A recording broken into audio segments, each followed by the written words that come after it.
Welcome to Manabadi videos.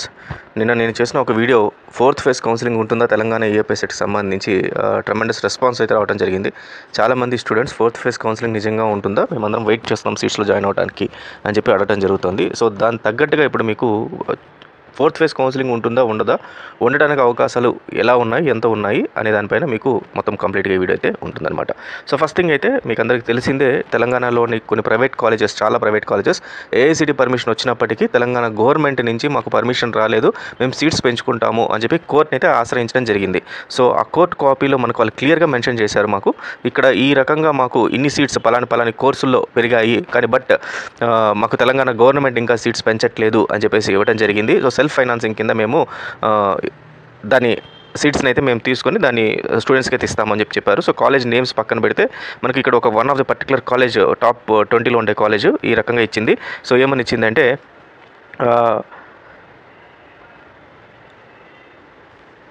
Self financing basis as sanctioned and approved by the AICT for the academic year 2024 అని చెప్పి ఇవ్వడం జరిగింది. అయితే దీంతో పాటు దేంట్లో అంటే ఒక సిఎస్సిలో 420 సీట్స్, బీటెక్ ఏఎంఎల్లో 120 సీట్స్ మాకు పెరగాలి, మాకు కావాలి అని చెప్పి ఇవ్వడం జరిగింది.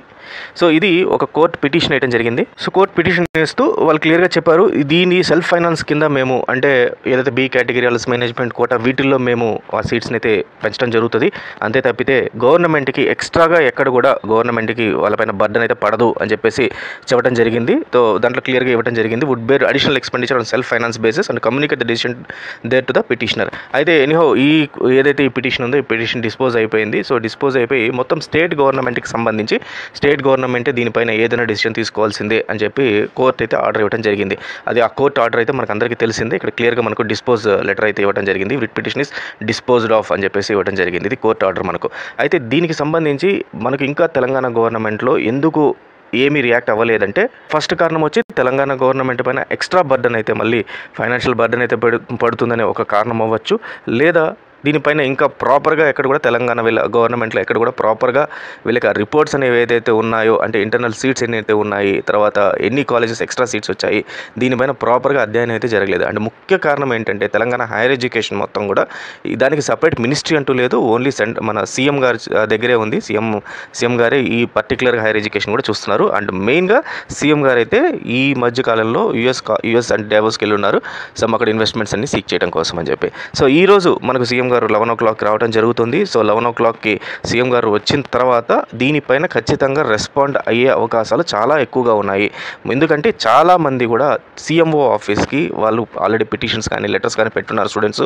ఎన్ని రకాలుగా అంటే కొంతమంది మేము ఆల్రెడీ కొన్ని కాలేజెస్లో ఫీజు కట్టేసాము, వాళ్ళు క్యాన్సిల్ చేస్తున్నారు, సీట్ క్యాన్సిల్ చేసేసారు, మా డబ్బులు వెనక్కి ఇచ్చేయమంటున్నారు, ఇప్పుడు మా పరిస్థితి ఏంటి అని చెప్పి చాలామంది అయితే పెట్టడం జరిగింది.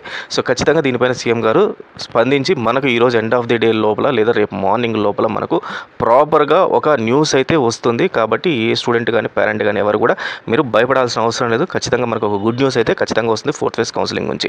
ఇన్ కేస్ ఒకవేళ రాకపోతే ఆల్టర్నేట్ ఏంటి? సో ఇన్ కేస్ రాకపోతే మనకు స్పాట్ అడ్మిషన్స్ అనేది ఖచ్చితంగా అవకాశం అయితే ఉంది. ఎందుకంటే చాలామంది స్టూడెంట్స్ వాళ్ళకి నచ్చక సీట్స్ అన్నిటిని కూడా క్యాన్సిల్ చేసేసుకున్నారు. ఆల్మోస్ట్ 3000 సీట్లు క్యాన్సిల్ అయిపోయాయి. మరి ఈ 3000 సీట్లకు గాను స్పాట్ అడ్మిషన్స్ అనేది కండక్ట్ చేయడం జరుగుతుంది. ప్లస్ ఇంటర్నల్ స్లైడింగ్కి కూడా మనకు 21-22 తేదీల్లో మనకు అవకాశం అయితే ఇవ్వడం జరిగింది. సో ఇంటర్నల్ స్లైడింగ్ మొత్తం కూడా ఆన్లైన్లోనే త్రూ ఏపీఎస్హెచ్ కింద జరుగుతుంది. సో ఎంసెట్ బోర్డు కింద జరుగుతుంది కాబట్టి ఇంటర్నల్ స్లైడింగ్ కూడా అఫీషియల్గా జరుగుతుంది. కాబట్టి ఏదైనా ఖాళీ ఉన్నా కూడా మనకి ఇమీడియట్గా తెలుస్తుంది. సో దీంతోపాటు మనకు స్పాట్ అడ్మిషన్స్లో కూడా మనకు సీట్లు అయితే వస్తాయి. సో స్టూడెంట్స్కి అందరికీ మీకు ఇచ్చే నా సజెషన్ ఏంటంటే మీ seat present as of now అయితే క్యాన్సిల్ అయితే చేసుకోకండి. క్యాన్సిల్ చేసుకుంటే మాత్రం మళ్ళీ మీరు ఈ స్పాట్ అడ్మిషన్లో పార్టిసిపేట్ చేయడానికి కుదరదు. లేదా ఈరోజు కానీ తెలంగాణ గవర్నమెంట్ నుంచి మనకు సీఎం నుంచి ఏదైనా సీట్స్ పెంచండి, ఫోర్త్ ఫేజ్ కౌన్సిలింగ్ అలొకేట్ చేయండి అని చెప్పి న్యూస్ వచ్చిందంటే మీరు క్యాన్సిల్ చేసుకుంటే మీరు ఫోర్త్ ఫేజ్ కౌన్సిలింగ్లో మీరు ఎటువంటి పరిస్థితుల్లో పోవడానికి అయితే లేదు. And as well as spot అడ్మిషన్లో కూడా మీరు పార్టిసిపేట్ చేయడానికి అయితే లేదు. సో అదేవిధంగా మీరు కాలేజ్లో రిపోర్ట్ చేయాలా వద్దా అనేది రేపు ఈవినింగ్ లోపల మీకు అప్డేట్ అయితే నేను ఇవ్వడం జరుగుతుంది. దాని ద్వారా మీరు కాలేజ్లో అయితే రిపోర్ట్ అయితే చేసుకోవచ్చు.